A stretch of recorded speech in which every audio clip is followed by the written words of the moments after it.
Good evening guys, Elride Moto here. Kumusta kayong lahat? Ngayon lang ulit tayo nakapag-upload ng video. Medyo na busy tayo nung nakaraan, kaya ngayon naman ulit.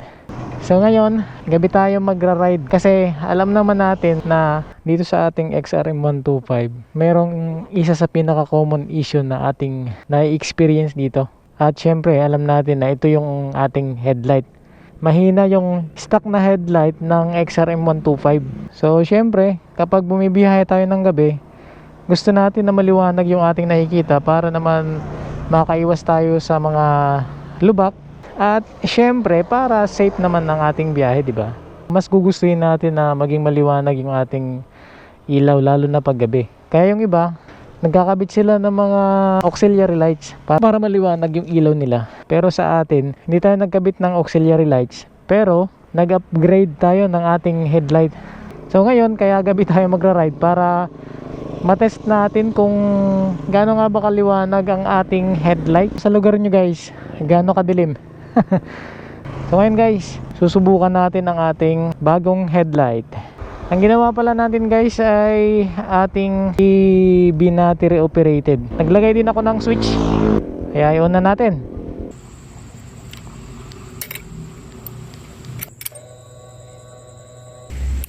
Ayan. Ang liwanag guys, oh. Compare dun sa dati, medyo malaki yung pinagkaiba ng stock na ilaw ng XRM compare sa ating inilagay na ilaw ngayon. Ayun, no? Ang liwanag guys.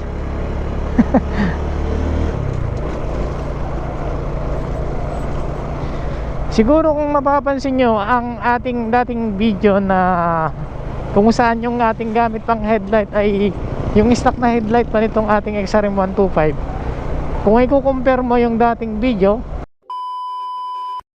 nadaanan natin, mahina kasi yung low beam ng Honda XRM, pero kapag ini-high beam mo siya, ganyan siya. Sa ngayon, makikita nyo guys, may malaking pinagkaiba, di ba? Yun, no? The best to, lalo na kapag sa lugar ng biyahe mo ay madilim. Minsan dito kasi sa amin, kapag bumibiyahe ako ng balod, tapos inaabutan ako ng hapon, iniisip ko na dati na pag dumating na yung gabi, nako, sigurado medyo mahihirapan, lalo na kung rough road yung madadaanan mo, tapos hindi masyado maliwanag yung ilaw, di ba? Hindi naman natin sinasabi na sobrang hina ng ilaw ng XRM, kasi medyo may liwanag din, pero syempre, hindi siya kagaya nito, kaya itong ginagamit natin ngayon, hindi siya kagaya nito. Talagang makikita mo talaga yung daanan ng mas detalyado. Makikita mo yung malayo pang lubak. At saka guys, ang ganda rin ng forma ng headlight, oh. Kung titingnan nyo, ang gandang tingnan ng forma. Pero syempre, yung ating pinagbabasehan dito, hindi lang naman yung forma, pati na rin yung performance guys, di ba? Para na rin sa safety. Kaya pinili natin yung ganitong klaseng headlight na mas maliwanag. Ayan, oh, kitang kita, oh. Naka low beam tayo guys. So try naman natin yung high beam. O yun. Ayos. Solid. Maganda to kasi kapag yung mga dinadaanan mong lugar ay walang mga street lights, na tanging yung ilaw lamang ng motor mo yung aasahan mo, maganda yung mga ganitong maliwanag, di ba? Sarado pala dyan, no?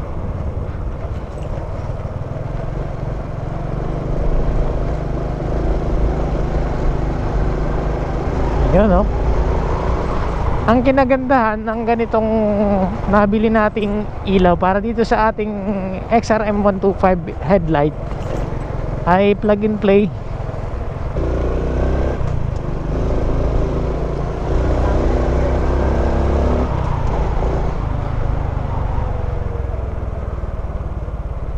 Ang kinagandahan pa dito sa ating bagong headlight guys ay waterproof siya. Tapos meron siyang sariling fan, kaya hindi siya basta-basta iinit. Matibay din yung klase ng kanyang materials na ginamit sa kanyang ilaw. Ayos din guys, oh. Gandang tingnan, oh. Nakalimutan ko yung presyo niya kung nasa magkano, pero hindi naman siya ganun kamahal talaga. Medyo may sabit lang ng konti kapag ikinabit mo na siya dun sa pinakalagayan ng headlight niya, kasi medyo masikip ng konti, pero may para naman para maikabit mo talaga siya. Pwede mo siyang hinangin yung mga kanto ng dito, yung lagayan ng headlight para kumasya.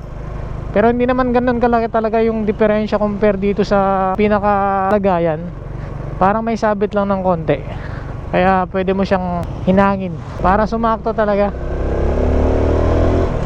Pero yun lang naman yung nakita kong hindi naman problema yun talaga eh. Pero kapag sinalpak mo na dun sa pinakasalagayan ng ilaw ng yung sa dating ilaw ng XRM, tapos ilalagay mo to, nako, sigurado swak na swak.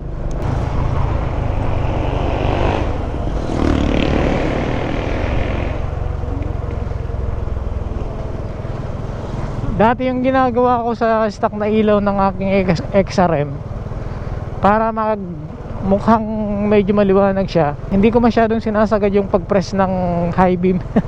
Medyo nasa kalagitnaan lang para umiilaw yung high beam, tapos umiilaw din yung sa low beam. Kaya medyo ano siya, medyo maliwanag na rin tingnan. Pero iba yung ilaw natin ngayon, mas maliwanag yung ilaw natin ngayon. Tapos ang dali lang ikabit. Hindi ako nagputol ng wire dito ng ginawa kong battery operated, kasi yung mga wirings ng XRM napakadali lang naman i-battery operated guys. Hindi ako nagputol, hindi ako nagdugtong, kasi iniisip ko kung sakali na hindi maging maganda, o kaya kapag sa katagalan ay masira, tapos ibabalik natin siya sa hindi battery operated, madali lang ikabit ulit.